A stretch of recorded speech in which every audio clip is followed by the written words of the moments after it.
won't we? Have a great show. Have a great show.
Hmm.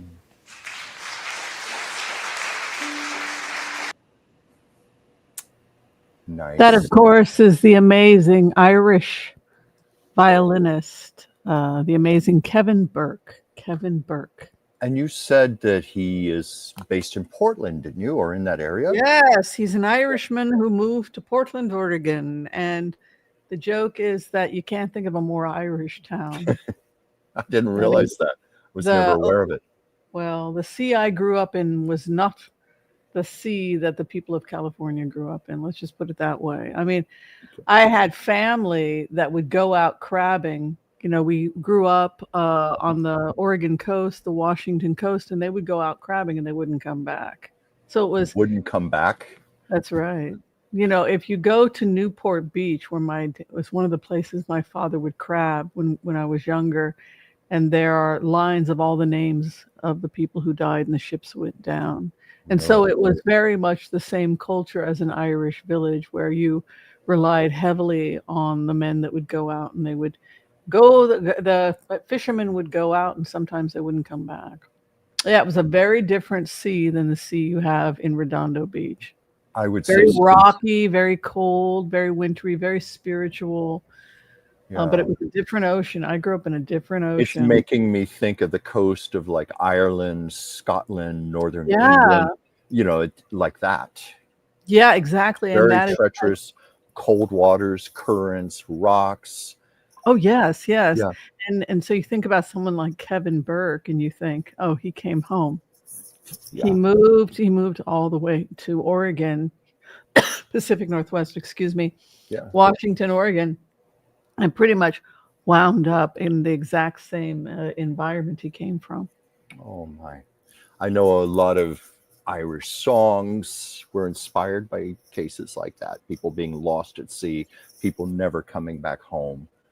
Um, Hmm. but the violinist, I forget, what is his name again, please, Kevin Whimsy? Burke, if you'd like to Well, check out his music, he's that was Kevin. marvelous. The thing I notice, I think we were both joking. We've kind of had busy, hectic days. I've been really stressed. You saw me in the little window there. I was still getting my stuff together, reaching for my water, my glasses and stuff. I have been going nonstop. So listening to that, it was very mollifying. It was very soothing. And it is exactly what I Yeah. need right now, And I'm honestly. learning to play it on the violin. I Are think you? it's called something like Oh, church boogie or something like that. church boogie? Something like that. That's such, The I'm evening, imagining it's, disco for violin or something. it's the evening prayer. It's called evening prayer, Evening prayer. evening Yeah. prayer boogie or something like that. Mhm. And it was probably a bunch of people after prayers. You have a Yeah. potluck or something. Yeah. And I have it here somewhere because I've been learning to play it, and it's Oh, but boy, it's just a real. It's got that swing to it, and that's why I yeah. absolutely How like it. how far along are you in being able to play the song? Evening prayer blues is what it's called, Okay, and not boogie, yeah, blues. Okay. evening prayer blues, and Yeah.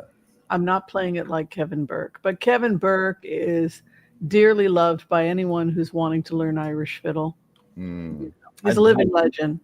I would love to hear you play part of it, but you don't feel you're ready just yet. Oh, you mean right this second? Well, if you want. My version. Well, why don't you go ahead and say hi to Why not? everybody? I'll Well, grab. okay, let me, since I found my glasses here, fishing around, let me see how unprepared I am today, folks. Sorry, it's been busy. We have Gigi Pardo Lord, our Florida director Joel Tilson, Van Vandyland. I hope I said your name correctly. Brenda Rakestraw, uh, Intuitive Kathy. Hi there. Uh, Trying not to read names the second time. The Sybil. I like how you say you're not just Sybil, you're the Sybil. Terry Gallant. Um, let's see, Scorpio 8763. Hi, Scorpio and Terry. Sugar Baby's Mama with Sugar a baby mama, butterfly in yeah. the heart after that. Oh, we've been Yeah. missing Sugar Baby Mama. Hello, Sugar Baby Mama. Hello. We have Stephanie in Albania. Stephanie. Yeah.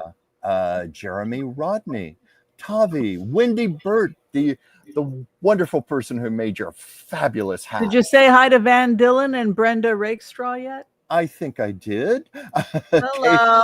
K Travel Tarot, Deborah Oh, Terry is Murphy, here. Lovely. Terry Kors. We have so many beautiful people here. Tori Well, V Sun Moon, Jason, Vilma, Jackie Breen, Empath MPK. So Wendy, no, I'm sorry, Whimsy, you're going to play for us, aren't you? yeah, I mean, let's give it a. This is I'm learning it.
That's a It's thank great. you, thank you. Yeah. So Yeah. obviously not as good as him, but But that's you're my getting there. You've worked hard. yeah. But you can see Whimsy slowly. You know what's Yeah. killing me in the violin is timing. In what way, Swimsy?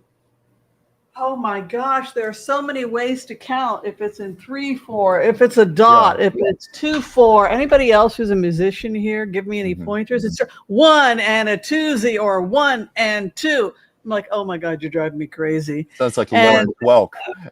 or onesie and a twosie. There's onesie, one e and a, one e and there's one and a two and it's just oh my God, and it's just Mm. like and they changes, and I'm just like oh my God, I'm having a breakdown. My poor teacher, I'm probably driving her crazy. Anyway, good to But you're see you. making progress and you're staying with it, and it's what you love.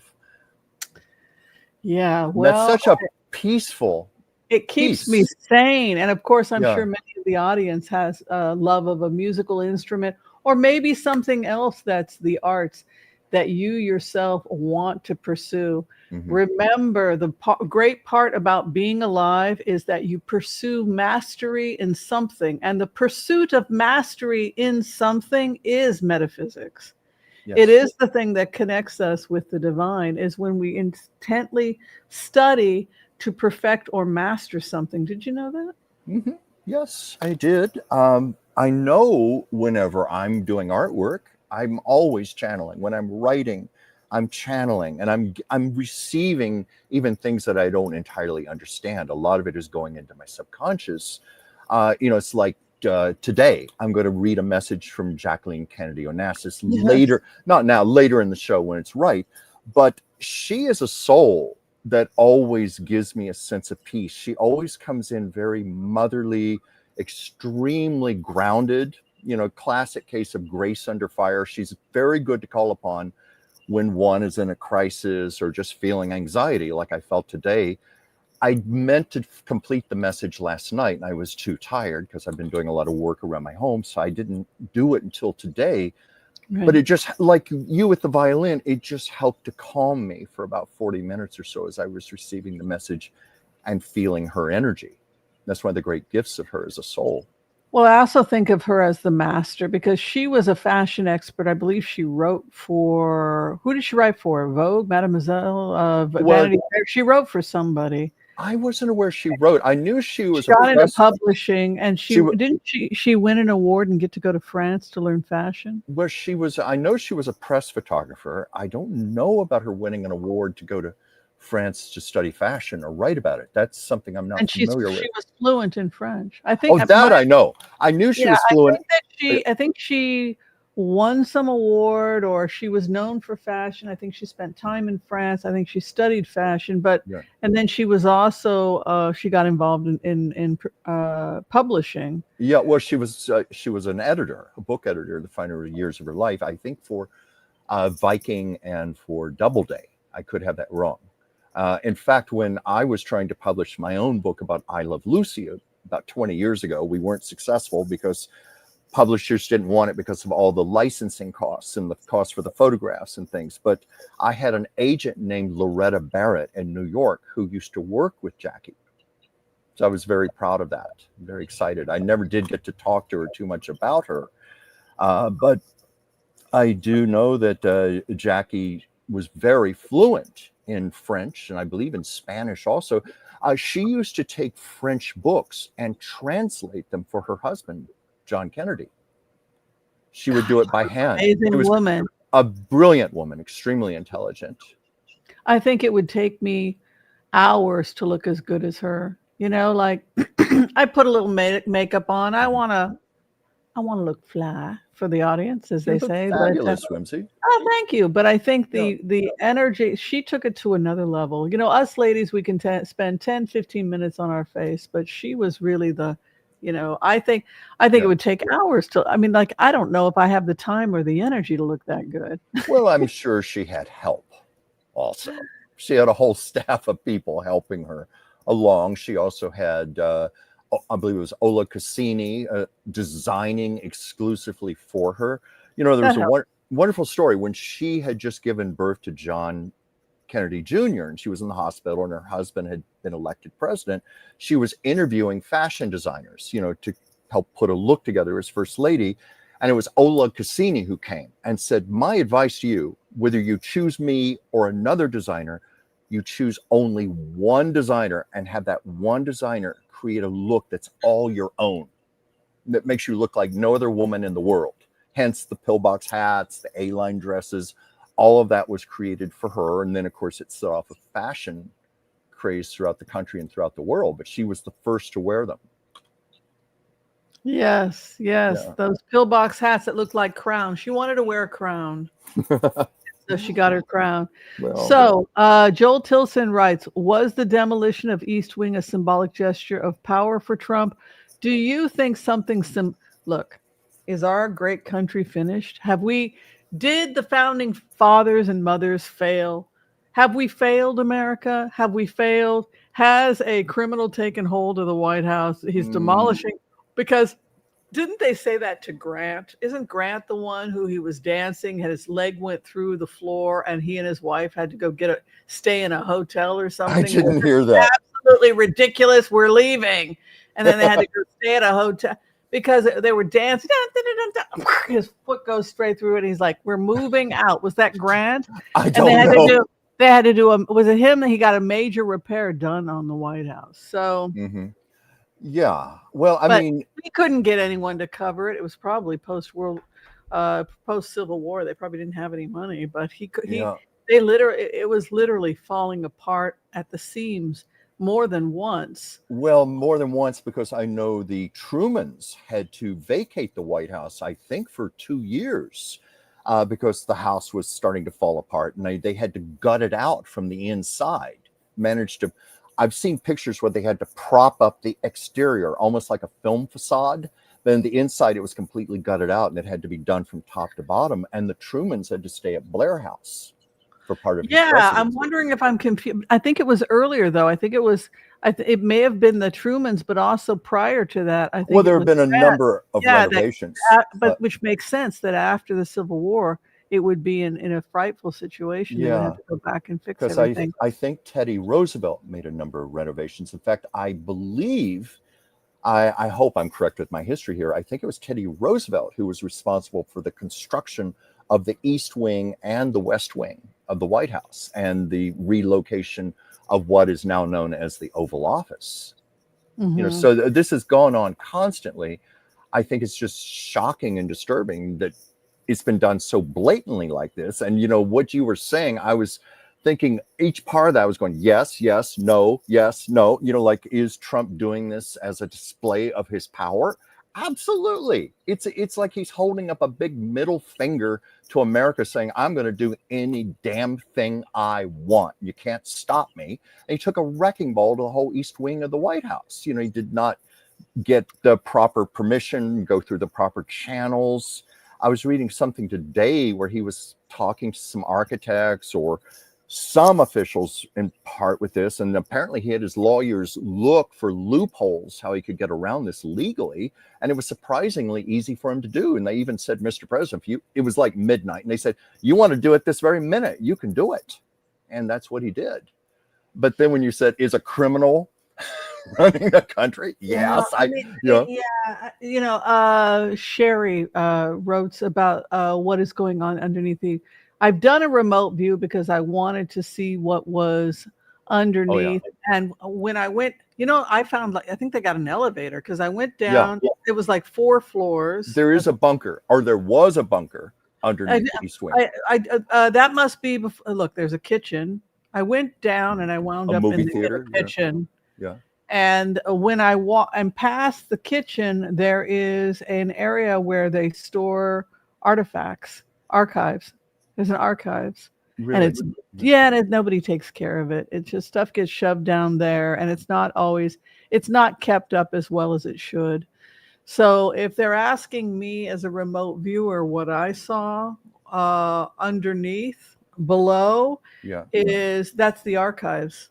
That's where they are. So you have the regular floor, you have the kitchens, then underneath that you have the archives, and under that you probably have a bunker. So what they smashed into was probably affecting the kitchen area and part Mhm. of the archives. Yeah. I can just tell you as a remote viewer because I've been down there. Yeah, because I know the East Weird Wing. to tell people that, but people know when I was trying to get into the East Wing, I could not. It was nearly impossible to get into the West Wing. I don't know if it was Really? emotional for me or if there was some kind of an energetic block, but I was able to get into the East Wing and I was able to get, and I believe Yeah. that what I saw there were at least 4 floors. Yeah. Well, I know the East Wing was the entrance for when the public would come to take a tour of the White House. You know, it Mm. was always meant to be more accessible. So maybe energetically, that's why it was easier for you to go into. But let's see, the East Wing was, of course, where So frustrating. uh, Yeah, yeah. I'm sorry. I didn't I'm interrupt. sorry. It's just the East Wing was where the First Lady's offices were for all of her staff. That's where they had the movie theater for the First Family. I could be wrong on this, but I think the bowling alley was there that was put in, and some other amenities. Yeah, that would be and a probably bunker the underneath. 3rd floor. That would probably be that would be the ground floor, I would think, because you have, how does it go? You had this archives, then above that was the kitchens, then above that was the ground floor, then Yeah. above that was a higher floor. Yeah. And there might have been an attic, I don't know. But Well, I kept winding up at the rose gardens. I would standing and I would try and float up from the rose gardens and I would try and get up over to the West Wing and I could not. And so I was like, oh hell. So I just went down. And when I got down, I wound up in an archives and I was back here in the archives. And when I went this way, and I don't know if it was the same floor or I had to go up a floor, that's where the kitchen was. Yeah. I had said earlier that Teddy Roosevelt had constructed that. I realize now it was Franklin Roosevelt in 1942 who had a lot to do with the current renovations. Or I say current because it doesn't exist anymore, but it's where the upper floors were added and it was modernized and expanded. And I'm sure that was at Eleanor Roosevelt's insistence because there had never been a first lady who had worked at the capacity she did. So she probably had a greater need for more offices for staff working under her. But you also have me thinking, because there was concern about all the art, the paintings, artifacts and things. Did they even bother to remove those things before tearing it down? And you've got me thinking now, if there were archives, did they even bother to take the things out of the archives? I've been inside and I'll tell you, dusty. I was down there as a remote viewer and I wound up in a corner and there are these halls to get into the kitchens. And I don't know if it's the same floor or above for major events. And you have to walk past a certain area to get down into the archives. And it is dusty, dirty, and gets very little attention. That was what I found. And that's where I wound up. I could not get into the private quarters. I tried multiple ways. I think I eventually kind of did, but I'm not sure. So I would imagine they would have had to have moved everything prior to the demolition. Well, if it were done properly, but with Trump, as erratically as it was done and so hurried, I wonder if they did bring the things up from the archives. I wonder. And I mean, Whimsy, do you have any idea from your remote viewing what type of things were being archived down there? It was different documents, different things that different presidents had signed throughout their. It was everything from love letters, gifts from admirers from the past, to former Christmas ornaments being saved, letters and things. When you're the first lady, you think that little doily or that little gift from that little girl is the most important thing in the world. You don't know it's going to wind up in an archives never seen again. So you have several things like that where they're just stuff that's been forgotten, like old parties. I'm thinking everything is historical, so everything gets saved. Yeah, things that should have gone to the presidential library. So all likelihood, I guess, just got lost in all the chaos. That's right. That's exactly what it is. But a lot of the time when you just go through it as a remote viewer, you're just finding, dear Mr. President, Merry Christmas, 1944 or whatever. It's just like, it's a lot of it's stuff like that it's just down there. But you also have Christmas and Easter and holidays and all of that stuff has to get stored from all the previous first ladies.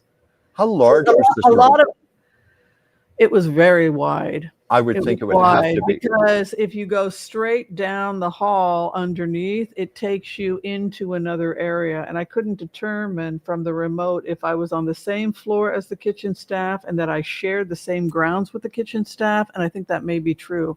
I Yeah. think that part of the archives is shared with the kitchens. So you just have to walk down. Yeah. So you walk down a long hall to get to another area, which is the archives. And then the frontal area or the area that I was headed, there's a hall. I came in this way. I went that way and I entered into the hall that would lead to the kitchen. Yeah. I was having an image. Be telling this stuff because it's probably a security issue, but what the hell? Yeah.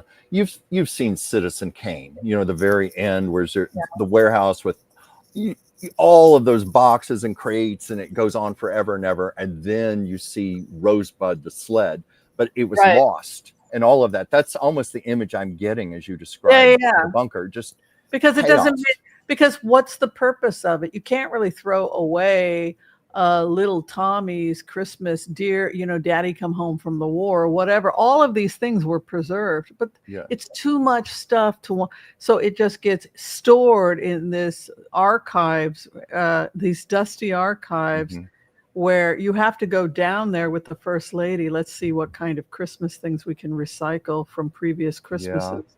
That sort of thing, I'm sure happens. That's what I would do. I would never pay for, excuse me, I would never pay for a new Christmas. If I was first lady, it would be, let's bring up the old stuff and let's bring it back and have a merry little Christmas and not have the taxpayers pay for it. But that's the kind of stuff I found when I was down there. Right. I'm just thinking most first ladies would not have the time to go down to an archive and do that type of thing. Maybe they'd have. I think Jackie would have loved every minute of it.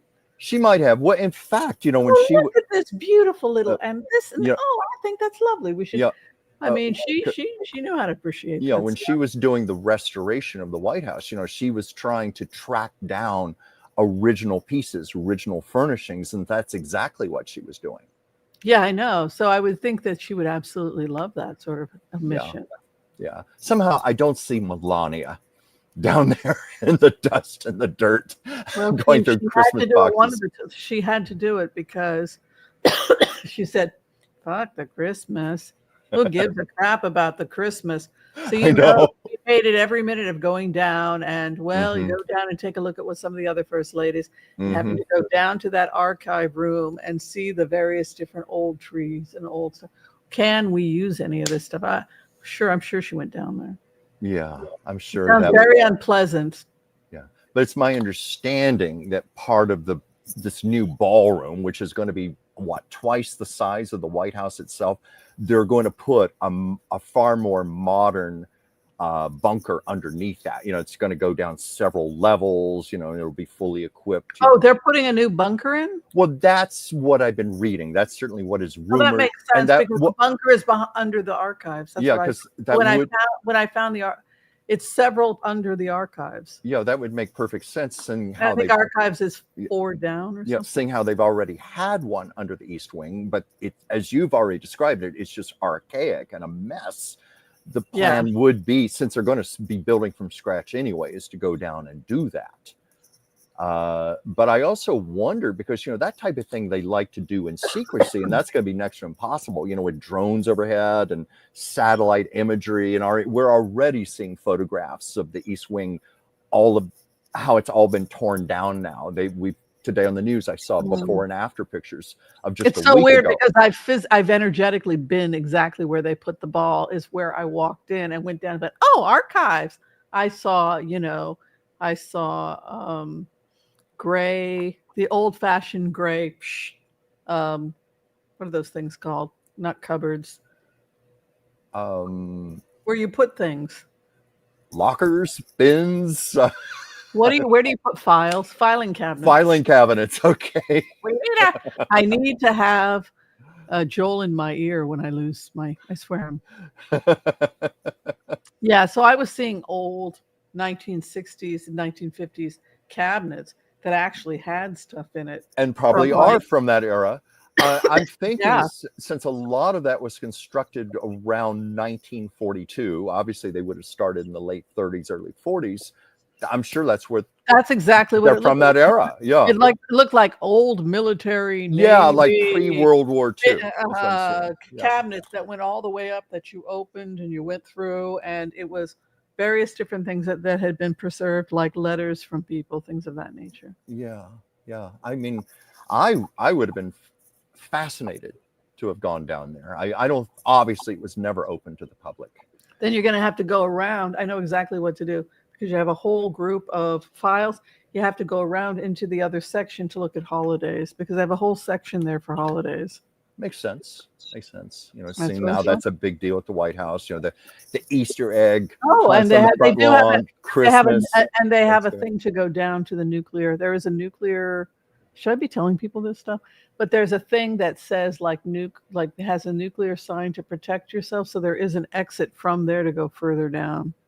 Well, you know, it's also been rumored that there was a fully equipped surgical operating room in that bunker as well. That would be below the archives. That would be below that. Did you see that or sense that in your reading? I wasn't able to get down that far. Oh, you can go down that far, but yeah, I've heard that. I got pushed literally into the archives of the East Wing, which is now being gutted. I did a whole film on it. I went in, and then I saw a long hall. In the next vision, I saw a long hall and the kitchens, and that a lot of the time, members of the staff slipped through the kitchens, like presidents, etc., through the back. Mm-hmm. And that was how they did it, was through that kitchen on the east. Yeah, I don't even know if I'm allowed to be telling people this stuff. Oh, come on. It's your vision. They'll rush right through that hall, right through that east wing kitchen and trying to get out of Dodge. They'll sneak through that back. They'll come in through the cars, come up through the kitchen. Yeah. But I've heard that they did have secret tunnels and things, you know, so they could exit the White House. You know, maybe during a different era. Through the kitchen, and then the kitchen, if you continue on, you have that archives area. Yeah, it was a very different time. Yeah. You know, I was thinking about, I heard stories that Queen Elizabeth in the 1950s and 60s would actually put on a wig and disguise herself and sometimes go out to pubs and just, you know, be with the, shall we say, the commoners. And nobody had any idea they were with the Queen, sharing a pint, you know. Oh my gosh. I know that Princess Diana did the same thing. She put on a black wig with her boyfriend and would sit and eat popcorn and watch movies. And they had a 1-bedroom flat in East London. She was there for like a year and nobody knew that she was living in East London. You know, now that you mention that, Eleanor Roosevelt used to have a private apartment in Greenwich Village when she was First Lady. Oh, and it was like her little private retreat. Apparently she was well, I mean, it was just a simpler time, you know. There weren't the security needs that we have now. There wasn't this constant surveillance. People didn't have iPhones with cameras and things. Eleanor Roosevelt and that woman, the woman from the Associated Press, Lorena Hickok was her name. Been rumored that she was Eleanor's lover. You know, I'm not going to go there, but that was the rumor. But they used to sometimes get. I think it's kind of proven now because the love letters. Lovers, but anyway, they would get in an open convertible and sometimes just go for long drives. You know, sometimes go for hundreds of miles at a time. And there was even a funny story. There was a little town that heard that Eleanor Roosevelt was about to pass through, and they put a makeshift parade together. Got the high school band and everything, and Eleanor was in the car like, you know, like we got caught, our cover got blown, and they had no choice but to drive real slow through the town as part of the parade and wave to people, and then made a big getaway. Eleanor also knew how to fire a handgun. She was very proud of that. She was trained by the FBI. I heard about that. Carried that in her purse. Anyway. Oh, very cool. Yeah. All right, let's go ahead. We're going to do the MPAS prayer. If you or someone you know would like to receive a healing at this time, go ahead and give us your names, and we will include you in the readings, in the prayers today. Also, we want to make a special announcement that we have a new book of the month for our Book of the Month Club, and hopefully he'll be in our studios. I think it's going to be November 3rd, if I'm not mistaken. November 3rd. Whenever that Tuesday is, the first Tuesday of November. Anyway, Atlantis Falling. This novel was written by Adam Gabriel Steinmetz, and it's it's basically a story that he says it's a story of imagination, but there's ethics involved, the ethics of greed and fall, all of that stuff. Yeah. I think there's also a romantic story in here as well. Yeah, I'm just a little bit the way through it. I've got to really get caught up on the reading, and of course, as you held up the book, I realized I left my book at the other end of the room here. I leave mine by my bed all the time. Yeah, that's okay. I'm so sorry about that. It's all right. Well, let's go ahead. Yeah, let's go ahead. We're going to do the empath prayer, and then let's blitz away. Sound good, Chuck? Let's do so. Sounds good.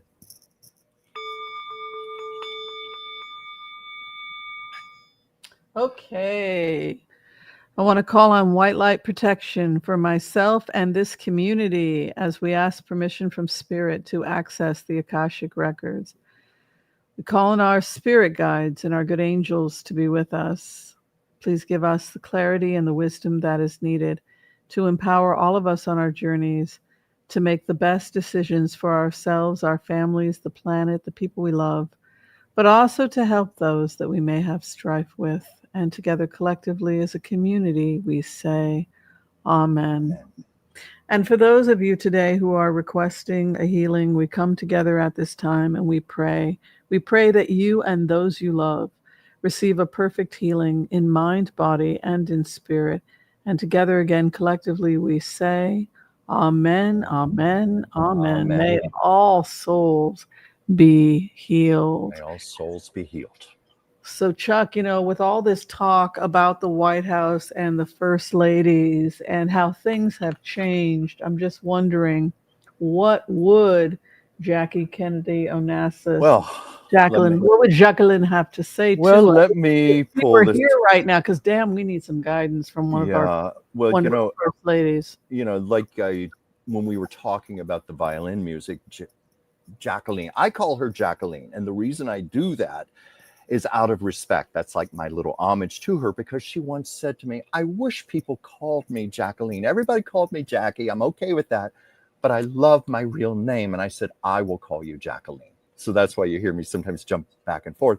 But as I said during the violin music afterwards, she has a very mollifying presence, very grounded, very peaceful.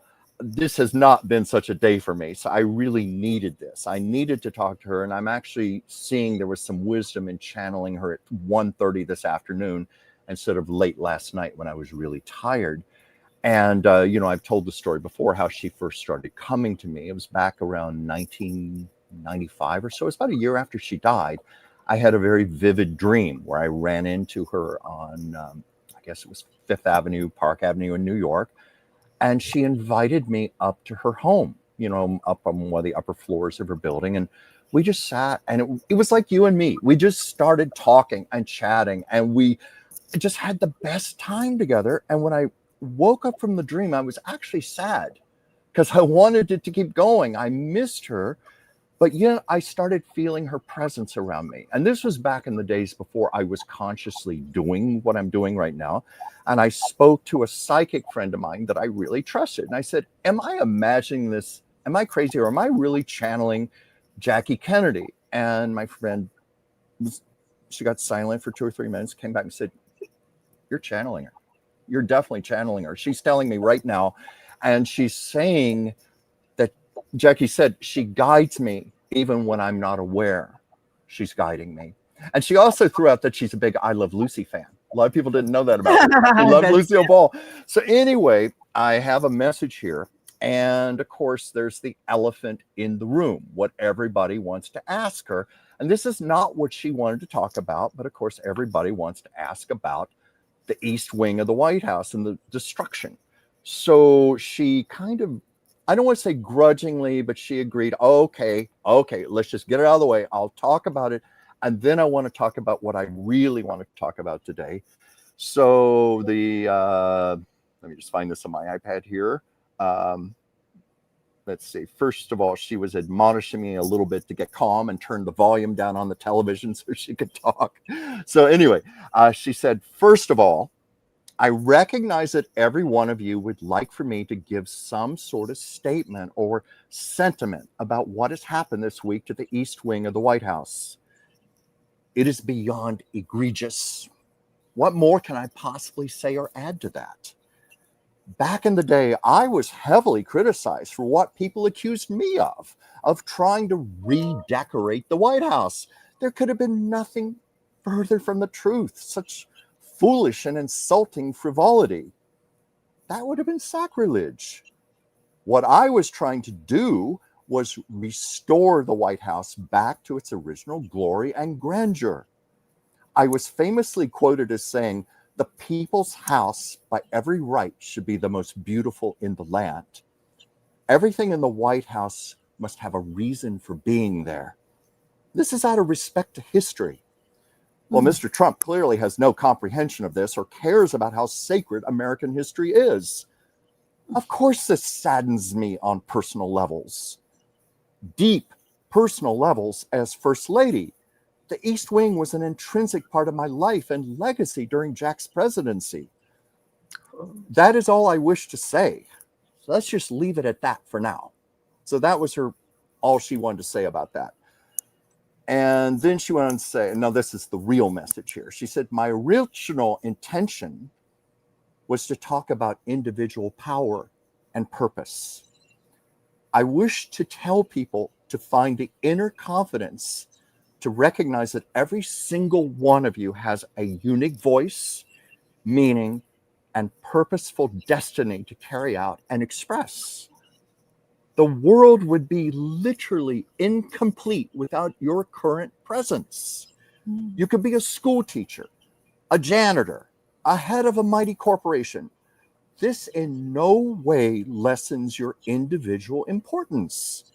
You are all equal in the eyes of God, the universe, or whatever else you wish to call it.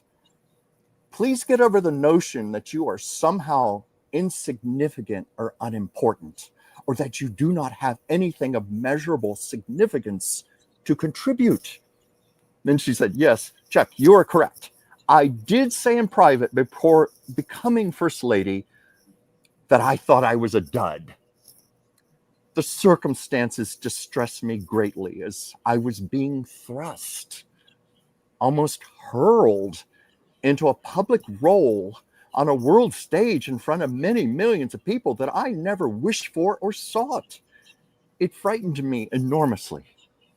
I felt ill-equipped, and nothing had really prepared me for this type of responsibility. I felt like a fraud. More than anything, I feared being an embarrassment to my husband, Jack. I feared being an embarrassment to myself and my family. All along, my sole intention and focus had been on assisting my husband to reach his political aspirations.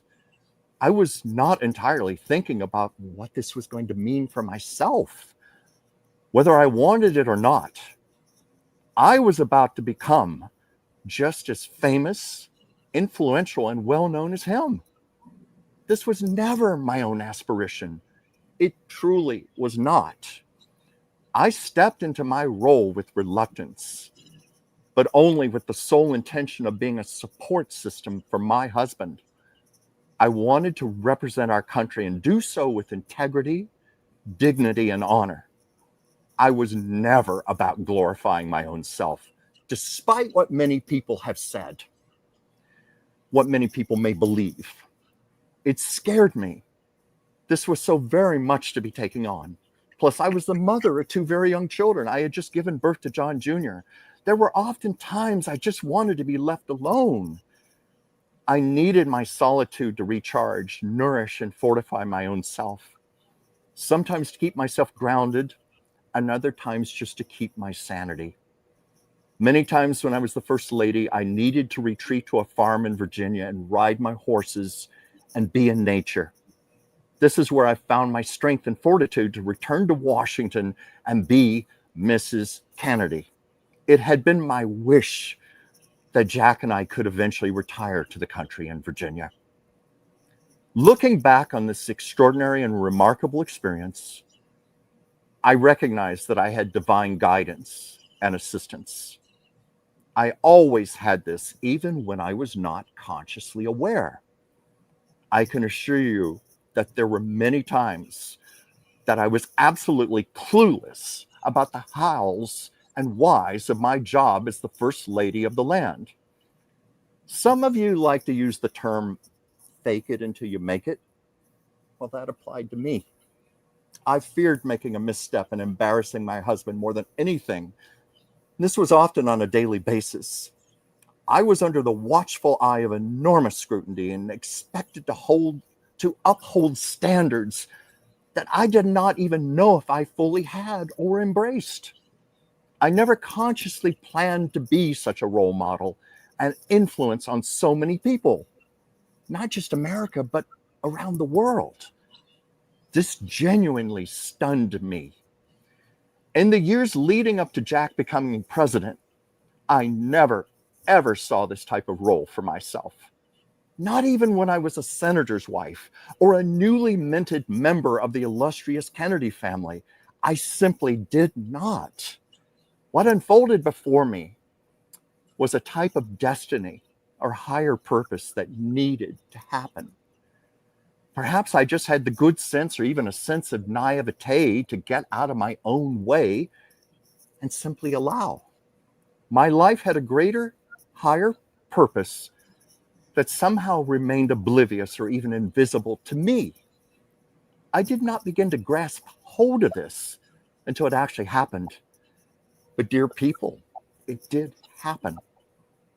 What I am wishing to say is that each and every one of you has your own higher purpose and specific reason for being here on this earth in your current lifetime. We, meaning the world, need you to stand up and step forward, even if you have to be thrust into the fire as I was.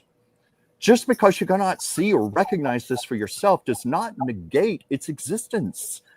Quite the contrary, as I quickly had to learn. No one, absolutely no one, is insignificant. Collectively, this is where we join our power and our gifts.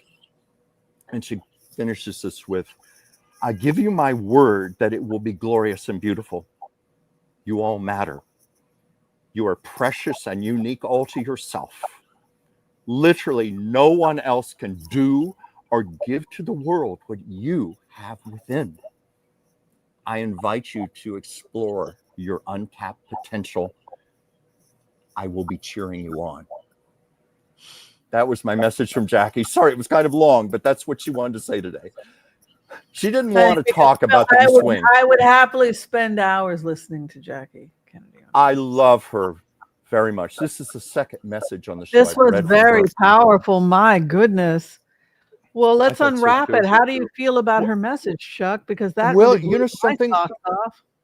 Well, you know something. One of the ways I know I have authentically channeled is when I get emotional. I was crying as I was writing this, as I read it back, and I knew these were not my words. This was her. This was definitely Jacqueline, and I got emotional, and that's like my best checks and balance for myself. That it was her coming through, and it was so powerful. It was so gracious. And what I was really impressed with, because, you know, the last time I read a message from her, it was almost like a public speech. When I said, do you have a message for the show? She was like getting up to a podium and making a speech. This time I asked her, I said, would you give us something a little more personal? Would you be willing to share something personal?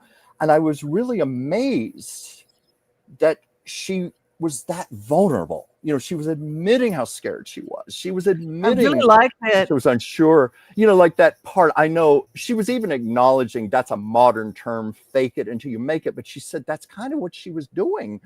You know, and her main concern was that she didn't embarrass her husband and she didn't embarrass herself and her family. But it was like every day of her life. And sometimes she just had to get away.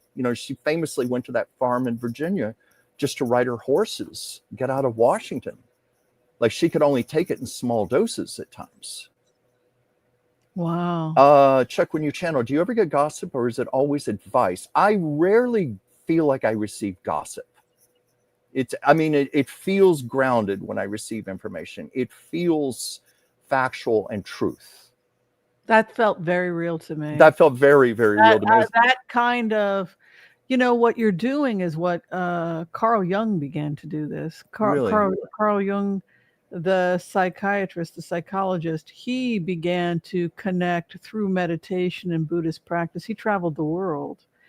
Yeah. And he got introduced to Buddhism and the archetypes and connecting with the collective sea of consciousness through meditation. And it didn't all work out well for him because he didn't know what he was doing. But as a result of what he did, all these dead people started to show up.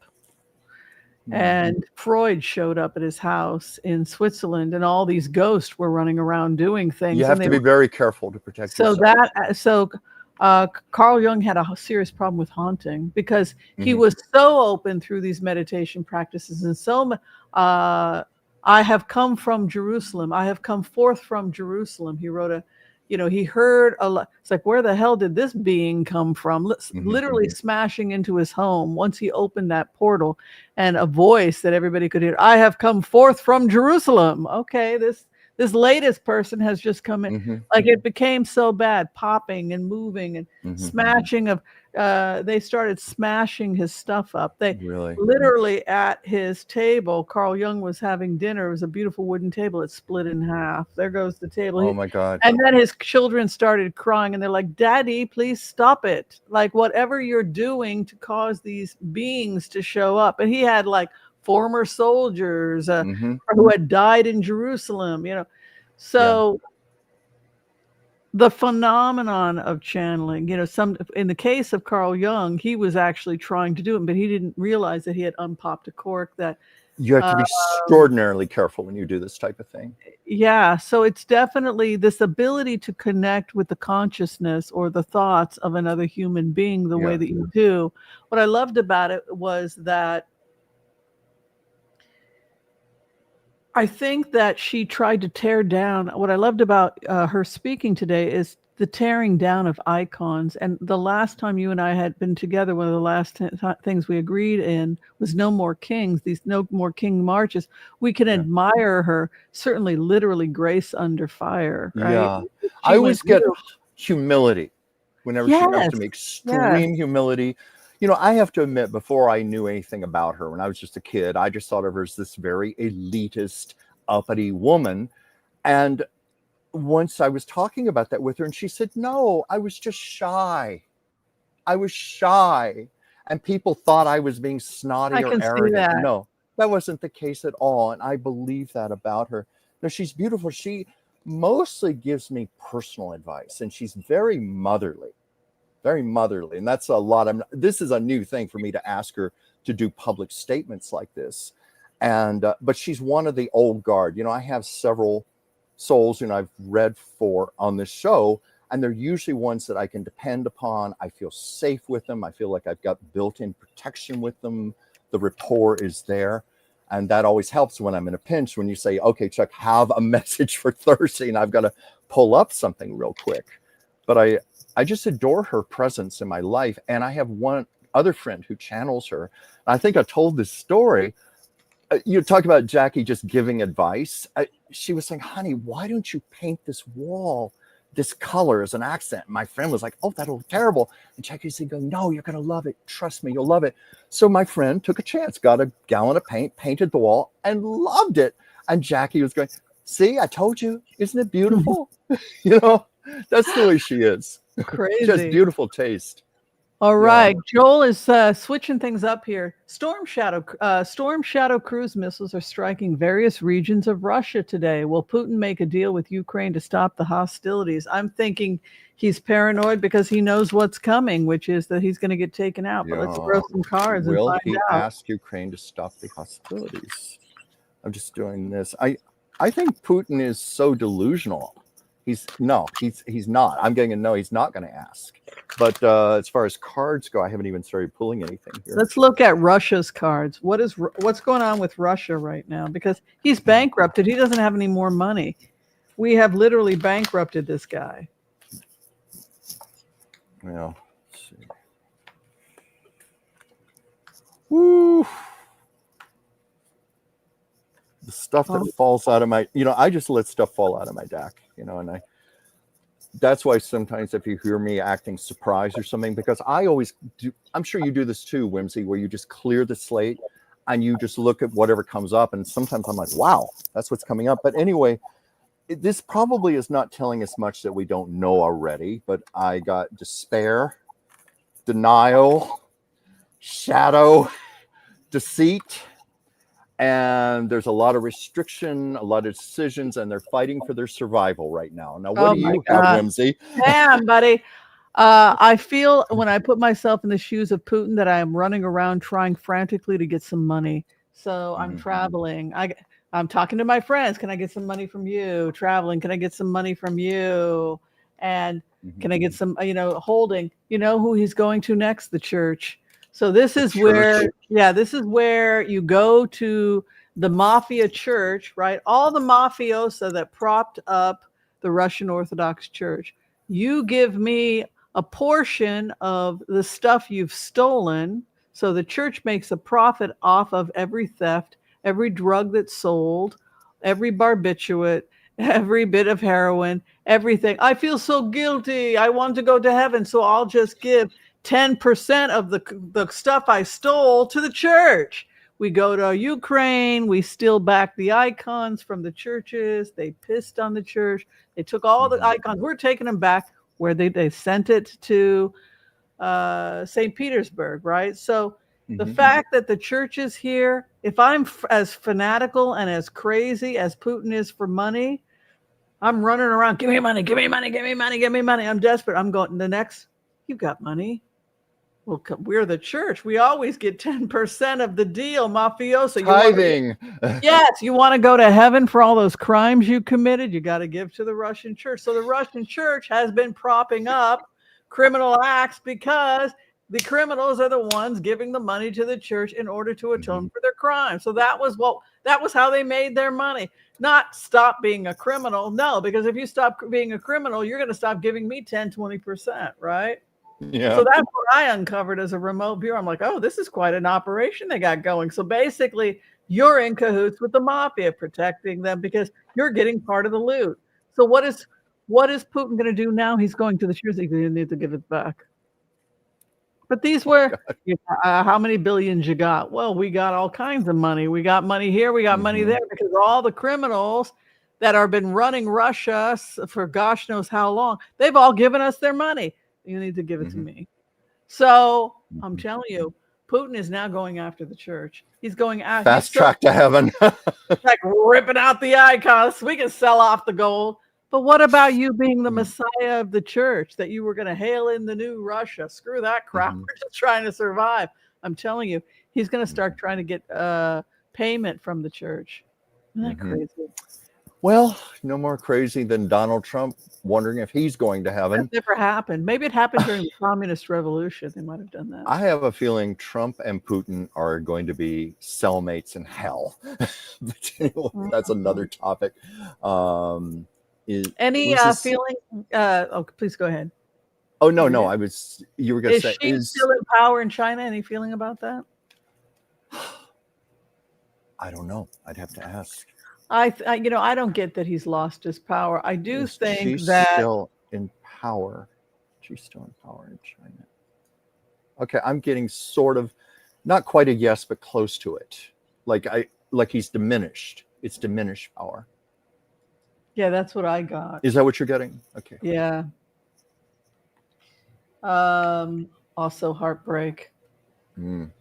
So it was over the economic situation. That's what took out Xi.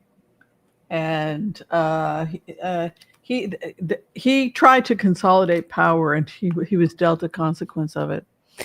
All right. A lot of people want to talk about this thing. I want to make sure that we get to it. Did you hear about the illegal gambling that was going on with the NBA. Have you heard anything about this? No, I have to say I'm not familiar with that. I didn't see that in the news today. When was it covered? Didn't you see it in the emails I sent you? I don't think you sent me that one. Didn't I? I don't think so. Let me here. I can check. You naughty boy.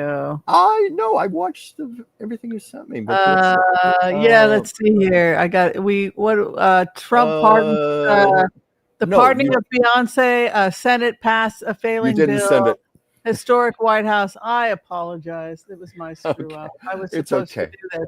Well, it looks like the feds revealed a mafia-linked gambling probe that has led to the arrest of Hall of Famer Chauncey Billups and NBA star Terry Rozier. And so there are 34 people indicted. I mean, this is absolutely crazy. So, you know, 34 people gamble on all the time on these games.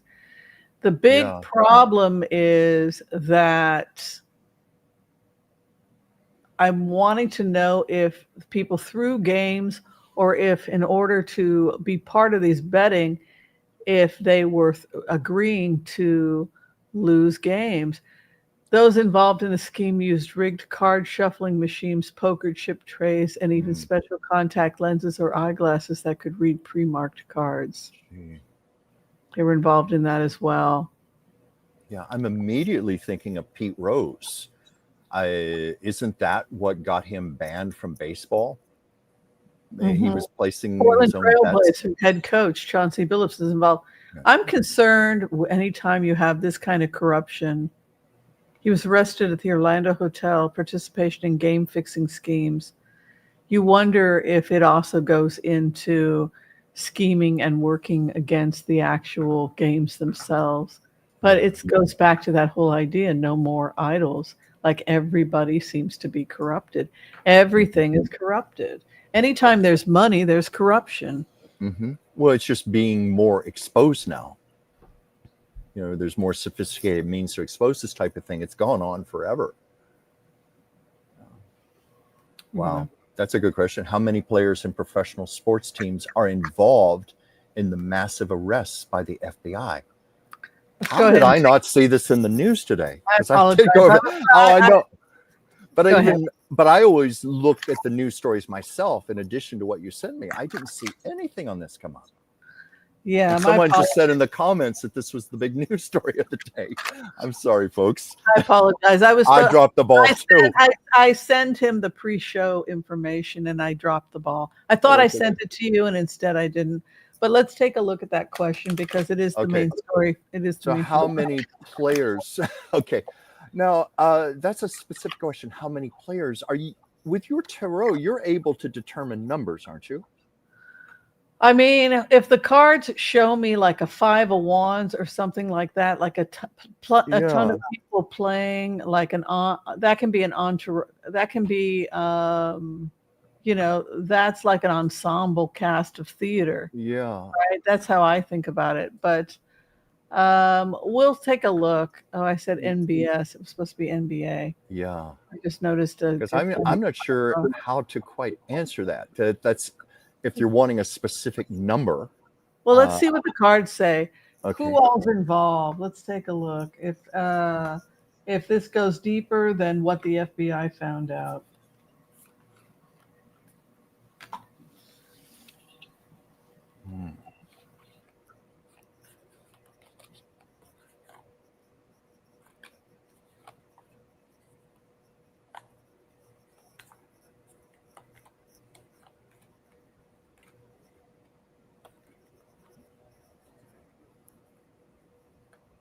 I think it's terrible.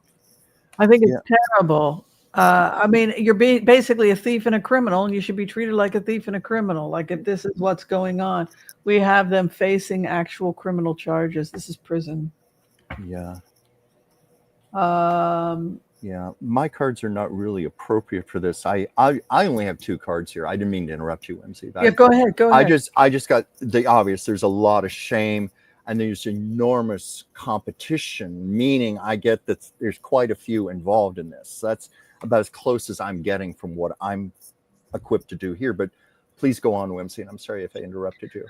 Oh, I just feel that there's multiple, at least 3 separate groups. There's 3 separate rinks that are associated, and it ties back to Vegas and online gambling as well. And there's also a Texas connection. That's I can tell you as a remote viewer that I'm seeing Texas and Las Vegas also being linked to this. So that tells me that there's at least 3 separate locations. So this goes much deeper. Yeah. Are there casinos in Texas? Are they legal there? I don't know. They have Texas Hold'em, so I can't imagine. I'm sure certain areas because, God, Texas. I don't know why. Vegas is kind of obvious, but that's what I was wondering about with Texas. Yeah, something coming up about Texas, and they're saying that there's at least 3 locations where this was taking place. So it's 3 separate rinks, and this is just one rink that they're cracking. But there's multiple because these guys got the ideas from other people that were involved in it. Yeah. You step back as a remote viewer. I always ask myself, how did we get here? Yeah. Well, they were doing this. Where did they learn how to do this? Well, from these people. And you step back further. Well, who are these people? Then I wind up with energetic dots of 3 or 4 separate locations. Yeah. And, well, where are those locations going? I find myself over in Texas. I find myself in Vegas and possibly 1 or 2 other locations. Yeah. Well, that card I got, competition, and with the image of the tug of war. So I think that's where it ties in. That's what makes it. That makes more sense. Oh my God, that's crazy. Yeah. That is crazy. Competition. Yeah. Oh wow, that's crazy. Yeah. And do you think we're getting closer to a budget deal? I'm feeling like next week, but what is your pendulum? Well, let me see. Because I saw your show where you said you think it's going to be next week, because how much longer can this go on? Like just here in California, it was on the local news that 5 million people who get SNAP benefits are not going to receive anything if there is not a budget resolution by the end of this week. So we're going to have people going hungry. I mean, people going weeks without paychecks. I know they don't, but it's just, this is at the detriment of the Republicans. People are very angry about this. So it could be, it's going to have to end. But let me ask, what is the budget going to be resolved next week? Will a budget deal be reached next week? Okay, I got a yes on that. I got a yes. I'm reading energy in the moment of now. Energy can change, but right now I'm getting a yes. And Whimsy, do you still feel that way yourself? Yeah, they something about they agree to some kind of bipartisan thing. You had the holding area, and then this is the budget. And then here's the frugality, but you have partnership reaching across the aisle. So it will be soon. My cards are suggesting that they are able to work it out. But this whole Epstein thing, I mean, they're going to have to just hand it over. They're going to have to. Because Virginia Giuffre's book came out. She mentions all of these people, billionaire 1, billionaire 2, billionaire 3, and senators and prime ministers, not just Israel. Look, I always focus on Israel, bashing Israel. No, multiple countries were involved. Tony Blair from Britain, this modeling agency out of France where the guy just killed himself. Many countries. I don't think it was just Israel. If anything, it's looking like our very own FBI. I want to go around and rape kids and blackmail people, and the FBI turned a blind eye because he was following the money and he was compromising people. So if anything, it looks like the FBI. And it was, in fact, the FBI that gave a sweetheart deal and said, yeah, free meat. Go ahead and rape as many kids as you like because it benefits us. And that, I want our intelligence agencies foot to the fire. I want them in front of the Senate. I want all of them held accountable for what happened with Epstein. And if they're covering and they're protecting 47, I want them dragged through the coals for it. Yeah. I find Mike Johnson deplorable. You work for us. Yeah, exactly. Yeah, exactly. You just nothing. Just continue to be a peasant and throw money at you. What the hell is this? This is our frickin' country. Exactly. Well, one of the reasons for not reconvening is because that congresswoman from Arizona has not been sworn in yet, and she's already said that she's going to be the 218th vote, which they need to release the Epstein files. And I mean, it's just absurd. 4 weeks, and she has not been sworn in yet. And it's my understanding that the Attorney General of Arizona right now is suing for her to be sworn in. Let's go ahead and take a look at that. I just want to see what's going to happen with Epstein and this whole release of the files and all this crazy crap. You know who they're really protecting? The FBI. I pay taxes. I give you money. What am I? Just screw off and keep giving me your money. No, you're going to do your freaking job, and your job is to protect the American people, and that includes kids like, may she rest in peace, Virginia Giuffre. Nobody's kid. She was our kid. She was a U.S. citizen. Pricks. I'm sorry. I'm so angry about this. My blood boils when I think of this. Yeah, it's beyond disgusting. Every single federal officer that took an oath, our Constitution, to protect us, and you just fed those kids to a bunch of parasites because they had money. I'm disgusted with my country. That's how we should be feeling. You're damn right. I want them all drugged before the Senate. Mm-hmm. I want their feet against the fire, and every senator and every person throughout the world who participated, shame them and drag them out. Yeah. I want us angry. I want America angry. I want us marching on DC. I want us to take our country back. It's like, I'm so angry about this. I don't know, Chuck. It's justifiable anger. It's what many of us are feeling. Let's throw and see what the consequences are of this Epstein file release. I'm just... Oh,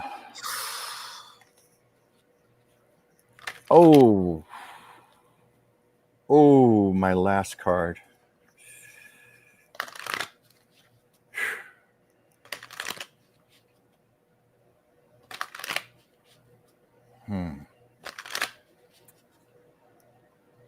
Well, it is going to happen. It is going to happen. I feel that strongly. And there is tremendous shame as the truth comes to light.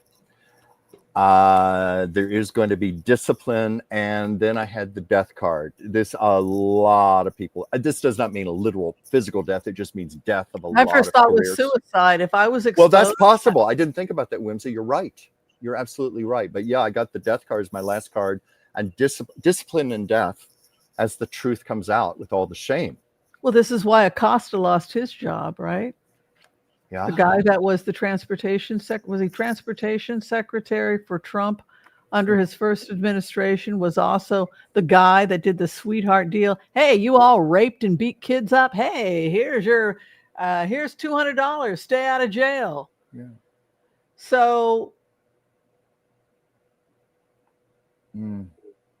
everybody needs to be exposed. We're all focusing on Trump, and we think, it's not. Oh, it's not just Trump. Trump. No, we know that already. And people around the world. A lot of people are going to be brought down. One of the victims was on Midas Touch, and she said, I saw one of those people on the island. She didn't mention who, but she's like, I saw him on the island. Him, wink, wink, him. I saw somebody really important when I was there getting raped. Yeah. She didn't know she was going to be raped. She thought she was just going for a fun weekend with some friends. She was on a modeling job at another location, and How old was she? 20. She was a 20-year-old model with, I don't know which agency she was with, having the time of her life. Yeah. Let's go meet this millionaire. She thought she was going to go meet some eccentric, maybe have some fun. He showed some genuine interest in her. Yeah. Next thing you know, he's like pushing her to give a massage. She's in a room and she's getting raped along with some other girl. The point is that I am squarely holding the United States responsible for this. The United States government, the Mossad, and pull this crap. What about the United States government? She was a U.S. citizen, and the FBI fed her to the parasites because it was fun. Her. They liked it because they liked raping kids. And my FBI, your FBI, that you give money to, and you have no choice. They're going to take your freaking money, and they're telling you to fuck off. It's pardon my French, to frick off, and that you don't have a right to have the names that they covered up so that they could, because they don't give a crap about you, because they don't give a crap about foster kids. No. Like Virginia Giuffre. She's nothing. She's garbage. She's just a piece of garbage, which is exactly what Ghislaine Maxwell said. She's trash. Mm-hmm. No more king. This is the freaking United States of America. We're supposed to be fighting against kings. What is this crap? You're going to defend a bunch of these magical kings and princes that go and mutilate U.S. citizens? Where's our anger? Hold the fire. Hold their feet to the fire and demand, I shall have justice absolute. I'm in my Queen of Wands mode. The truth's coming out. Good for you. Good for you. Deal with the victims, but they talked on Midas Touch to one of the victims, and she said, "Oh, Yeah. the FBI is being really polite. Oh, what happened? Like, you don't freaking know. Oh, you don't say that there was a U.S. senator there. Oh, really? You saw Clinton there? Or, oh, gee, what a surprise! You saw that freaking writer. What was his name? Dershowitz, Alan Dershowitz. What a surprise that he was there." Pretending this passive aggressive behavior by the federal government, like they're pretending, gee, we didn't know. The whole place was bugged. They've got every single photograph. They've got every single tape. They knew everything when they got all these people. Of course they did. Of course they did. Nothing is coming out, and the FBI wants to talk to you. And gee, we had no idea. Who knew? Give me a break. Who doesn't want to be exposed? Who's the big expose? It's not Trump. It's not Dershowitz. It's not Clinton. The big expose, America, is your federal government. There's your expose. Little wonder. It's the CIA, it's the NSA, and everybody else that thinks that you're not. This is how we lose our country, and this is how we do. I am a freaking U.S. citizen, no kings. We need to get back to what the original concept of this country was and stop being enamored by wealth and money. One person, one vote, the dreams of John and Abigail Adams. It may have been naive, but we are so far from that vision right now. We are so far from that vision.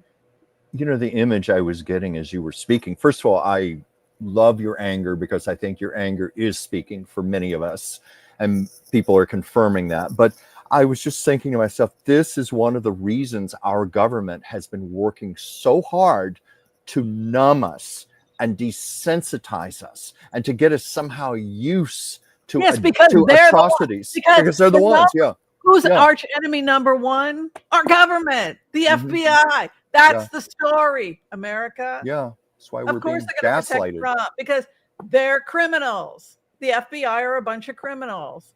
You go on Facebook, how many catfishing scams are there? I had to get some crap over to Mr. Elon Musk because he's part of the rebuild of Gaza, right? So I sent some stuff to him. Just getting the crap. Thank God I am not even slightly interested in dating him. Because I didn't know you ever were. I'm sorry, sir. I only date Jewish guys, so it would never happen. So I can't get catfish. Not even a billionaire? No. Or anything. It's just a cultural thing. But I know I shouldn't. I only date nice Jewish guys. It's just a thing with me. So I stick to my own tribe, right?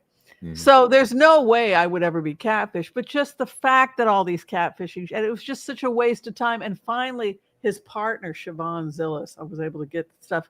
And I filed a complaint. I was like, could you get some control over this? We can't get control over it. Because the feds don't care that every time you're on Facebook, there's 1,000 different fake profiles. They don't care about you being defrauded. I mean, they don't care. No, of course they don't. They don't care about some old lady being catfished or something like that, or wasting my time with all these fake accounts. It's like, oh my God. And his real accounts are bouncing, and they got to go through all this just to get somebody, and which made him money. I'm not making money off the rebuild. He's making money. Like, I had to go through all this crap to give you your freaking money. I mean, a contract that's for a rebuild that's going to make him money. I mean, give me a break. All right. The point I'm trying to make here is regarding the Epstein. You have all this kiss ass. Oh, tell us what happened back in 2016, because we don't know, or 2005, or whenever the hell this happened. This condescending gaslighting, and then refusal to hand over documents because it incriminates the FBI. Do you see it? Do you see what's happening now, people? Who was aiding and abetting Epstein? Who was hanging out with him in the White House? Clinton and everybody else. So our government doesn't think will kiss our, gaslight us until we love you, babe. Keep paying those taxes. America, USA. But who the hell knows what these people really believe or care about? Just keep feeding them religion. Just keep feeding them religion. They love it. Yeah, Jesus loves you, babe. Mm-hmm.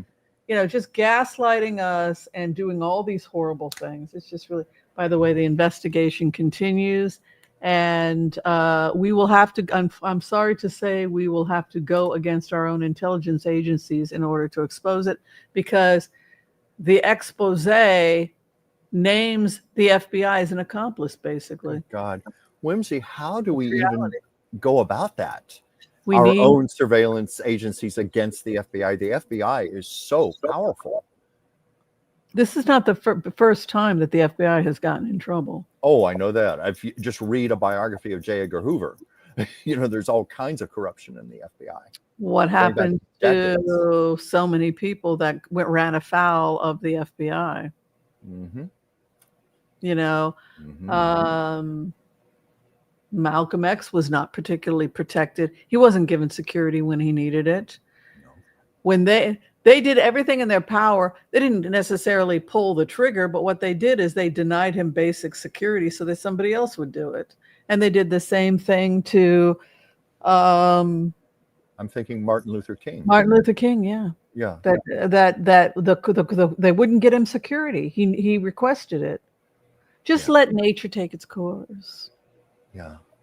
And then, of course, I know by giving him no safety. That's the crime of the FBI. Yeah. They just let nature take its course. Yeah. Pricks. I'm sorry. No, it's justifiable what you're saying. I think we have got to drag the FBI. I've been saying it for years, that our intelligence agencies are 100% responsible for Trump in the White House and this crazy thing with Epstein. They've been aiding and abetting these criminals for years, and it's ultimately the FBI that is 100% responsible for where we find ourselves right now. Yeah. Well, I know in J. Edgar Hoover's time, it was said that he was more powerful than the President of the United States. He just had dirt on seemingly anyone of importance. Okay, Joel Tilson is asking, is the Epstein files the reason for the budget shutdown? Sure, because the FBI will be incriminated when all the facts come out. Oh my God. What are we going to do with this information, people? How are we going to wrap our heads around that? I know. I was just thinking the same thing. We have already been so assaulted and hit over the head day after day after day with the monumental atrocities. Just this week, the East Wing of the White House being wrecking balled and so forth. And now this, it's like, can we even humanly process all of this? And how is it going to be dealt with? I mean, this is going to bring the United States to its knees, it sounds like. But don't you think that every country has corruption in it, and that this is the healing for all of us? We, the American people, must accept the fact that our children have fallen through the cracks, that public education is crap, and that the very government that should be protecting us is instead aiding and abetting a bunch of aristocrats who are mutilating and raping your kids. Mm-hmm. Yep. That's objective reality. And so now that we have that objective reality, what are we going to do with it? That is a good question, Whimsy. That's what I'm even pondering right now. What do you have an opinion on what we're going to do with this? I think that this is a time of sanitation. Mm-hmm. I think that Acosta being exposed and Epstein being exposed is because we're in a time when all the secrets are coming out. I think Andrew's days are numbered. I think he's going to be in exile. Yeah, but not just him. I mean, I saw a thing today that so horrible, and so I expose everybody, expose everybody in Israel, expose everybody. It's not like as an Israeli, I'm like, oh, protect the Israelis. No, if crap is going on in Israel as an Israeli, I'm drag them through the Knesset. I believe in right and wrong. Yeah.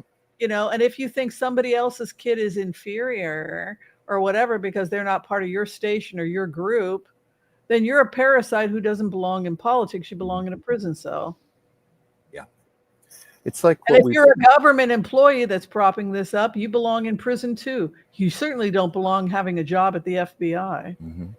It sounds like what we've talked about, Shiva the Destroyer. It all has to be broken and destroyed, almost like a metaphor. With the White House is just filled with metaphors right now. The wrecking ball being destroyed and all. It's like this has to be done so we can rebuild anew and hopefully better.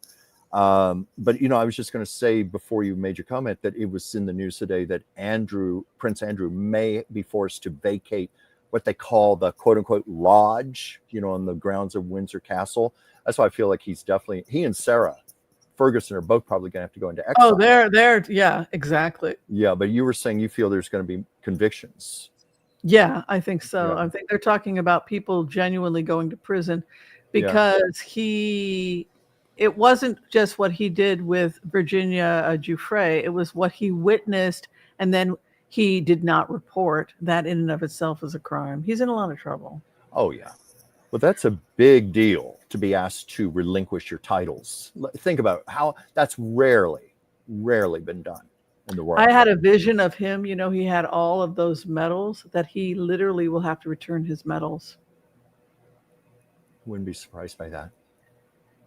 But you know what? He's a child. He's a child with 72 teddy bears or whatever on his bed. I think something like that. This is a child who's incapable of caring for himself, and he can't even handle having a stiffy on for more than 5 minutes without having some person there to use. If you're that spoiled that all of his needs, then why are you surprised that as soon as he gets sexually aroused, bring her in here so I can dump it? Like the people that have come forward talking about Andrew, the Secret Service, say that he is a hideous human being. I'm not surprised by that. But we're talking about people in the royal family. You were addressing this on your show the other day, how Prince Charles apparently does not even know how to put toothpaste on his toothbrush, or I read somewhere he has to have somebody to tie his shoes for him because that's been done for him since he was a little child. Yeah, those days are gone. And I think that look, the world is evolving towards perfection. We have these blips in the road, but you think about how bad it was 4,000 years ago, or how bad it still is in some remote parts of the world that are poor. We are getting better. If nothing else, we are exposing each other. Any feeling about Pete Hegseth, whether he'll be prosecuted for his crimes?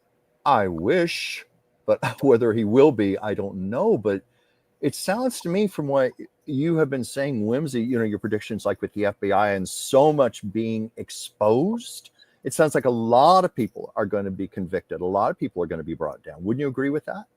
So every time I think about Hegseth, for some reason, I think about him being some crazy person who has a breakdown and then has to leave. The courts are all over Hegseth. You got the courts, and then you have him being forced out. The other thing is, look at this guy. He's a mental wreck. He presents as the Knight of Swords. He's not stable. Well, he's also, he's a known alcoholic. Yeah. That's recognized. He was never, ever qualified for his job to oversee thousands of people at the Pentagon. We knew he was going to be a disaster from the moment he walked into the job. But it's interesting that I got two cards again that I got before because I just shuffled the deck and let them come out. But truth coming up, and death once again. Something is going to happen. Yeah. Some kind of justice. Netanyahu dragged before the Hague? Probably not, because it was precision strikes in Gaza. They demolished 80% of Gaza. You would think 80% of the people would be dead if they had truly wanted genocide, and the numbers were extremely low, and a large percentage of the people that killed were Hamas terrorists. So it was a war. What made it a horrible war was that Egypt locked them in and they couldn't get out. And no war had ever been fought like that, where the people were trapped inside and couldn't get out. And even Hamas wasn't letting them out. So historically, the United Nations has always been very anti-Semitic and anti-Israel. It's run by a lot of countries with notorious human rights records like Saudi Arabia's human rights record is pretty atrocious, as is something like, 50, 60 countries have horrific human rights violations, voting that Netanyahu should be tried for war crimes. But objectively speaking, this was not any more horrible than any other war. And if anything, you could blame Egypt for not opening the door, but they didn't want Hamas to be flooding into Egypt, and then they were going to have a major security risk. Mm-hmm. And so, let's take a look at the future of Netanyahu. We haven't done that for a while. I mean, if you're looking at human rights violations and going before the Hague, I would think what's going on in Afghanistan with the Taliban, why aren't they going before the Hague? Or what's going on in Pakistan, they've already deported 1 million Afghanistanians and they're now invading Afghanistan. Or if you talk about crimes, we could talk about Nigeria and the massacres against Christians there, 100,000 dead. Also what's going on in Sudan and Somalia and Yemen, what's going on in Yemen where they're just starving kids to death. So there's plenty of places where people really are warlords and should be before the Hague. Putin should definitely be before the Hague. All right, Netanyahu.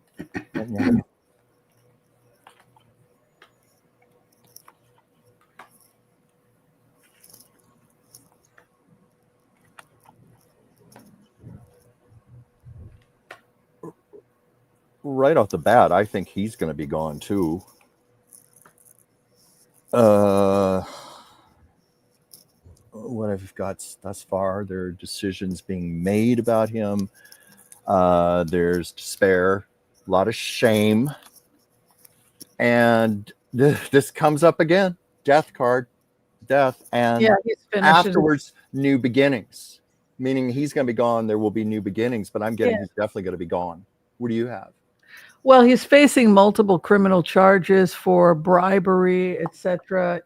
But the big thing that Israelis want him gone for is the disaster that was the security issues that happened on October 7th when they literally marched into Israel and massacred over 1,000 people, just slaughtered because where was our military, right? So it was the and the Russians probably played a part because we had Russian security issues. We have issues with spies, Palestinian spies also working with, because we have Israeli Arabs, Palestinians that are Israeli citizens. We have a million point something Palestinians that have become Israeli citizens, and some of them act as spies for Gaza, etc. So we had that going on. So it was a huge security breach. But he presents as a thief that gets away with it. Here is the prime minister, and here is the thief that gets away with it. Here are the courts. The courts are having a real hard time capturing him. His hopes and fears, refusing to cooperate, a legal issue over him. And then I think he's going to retire with guarantees of not being further prosecuted if he'll just leave. And I'm seeing him writing a book because he's got scholarship over him. He's going to leave. There are going to be guarantees that he won't face prison if he leaves with the Israelis, and I think after that he'll write his memoir, and then he's going to leave. That's what I think. Yeah, he's definitely going. Yeah, but I don't see him going before the Hague. I mean, there's plenty of other people that should go, like the people that voted to send him to the Hague. Like, what about Afghanistan? I mean, I can give you 50 countries where the crimes are far worse, and yet nobody's talking about it because we have a different standard for Israel. We expect more from Israel. And I think that, and I can say as an Israeli, I don't have a problem with that. I expect more from Israel too. All right, my love. Did you have fun today? Are we finished up here? We've been here. Did we? Yes, we got really into it. That was an amazing reading that you gave today. Oh, so thank you. I was proud of that, but I don't take credit. Sorry, my cat does not want to be held after all. I'm just a vessel. I'm a vessel for these souls to speak through, and I do my best to honor them and never to sensationalize them. I always ask for permission. Like with Jacqueline, I made it very clear, would you give a personal message that's meant for the public, for the viewers of the show? And she was very gracious. I thought that was a beautiful message. I don't take credit for it. I just received it. But as I said, it moved me to tears as I was writing it, and As after I read it well. back. Very powerful. It's very Thank you. powerful. Thank you. All right. So if people are trying to get in with me for a reading, you can Google me through, you can book me through Booksy, Booksy Pro, Dr. Whimsy Anderson, or you can find the information usually below all of our videos. What about you, Chuck? Well, for me, it's you see my name, Chuck Dransfield. It's just Dransfield Chuck, one word, at gmail.com. I love hearing from you. I love reading for you. It's always an honor and a privilege. And I also love doing artwork for you. I take commissions. And as I mentioned, it's sometimes I have been asked to receive messages from somebody, a departed family member or friend, and a portrait. Just recently, I did a portrait of a cat and received messages for someone. I love that story. So I love doing all of this, and I just feel greatly privileged. And I love doing the show with you, Whimsy, and I love being with all of you out there. So thank you. Awesome. And Geocosmic Valentine was nice enough to put your email there for people if you are thank you. trying to Thank just you for talk doing to. that. Also, we take ideas for the show. I get Absolutely. plenty of great emails from all of you for that as well. Yeah. All right. Yeah, and there she is, the beautiful Sasha. Hi, Sasha. All right. Hi, Sasha. I love you. Hi, Love you, Sasha. Hi. Oh, she sees me there. She's saying, Who are put me you? down. Put me Hi, down. baby. You know, I was going to say, you know, I even get requests. Sometimes people write to me, like I had someone asking, could you channel Diane Keaton? And this was interesting. Whimsy, I don't know if you've ever had this when you've tried to contact somebody who's recently departed. I was hearing, it's too soon. Don't contact me now. I'm settling. If I'm going to talk to anyone, it's going to be to my children, my family, my friends. Leave me alone. Leave me alone. Yeah, I don't want to talk leave me alone right now. Maybe in the future. But I have been asked to channel Diane Keaton, and I have to admit, I would like to do it too. But it's I definitely think that that's definitely how she feels. Yeah. I'm glad you concur. So. All right, I want to thank you all for watching today. We're out of here. Be kind to all, so that all will be kind to you too. God bless. Peace out. We'll see you next time. Thank you, everyone. It's been awesome. Awesome. See you next Tuesday. Bye-bye. Bye.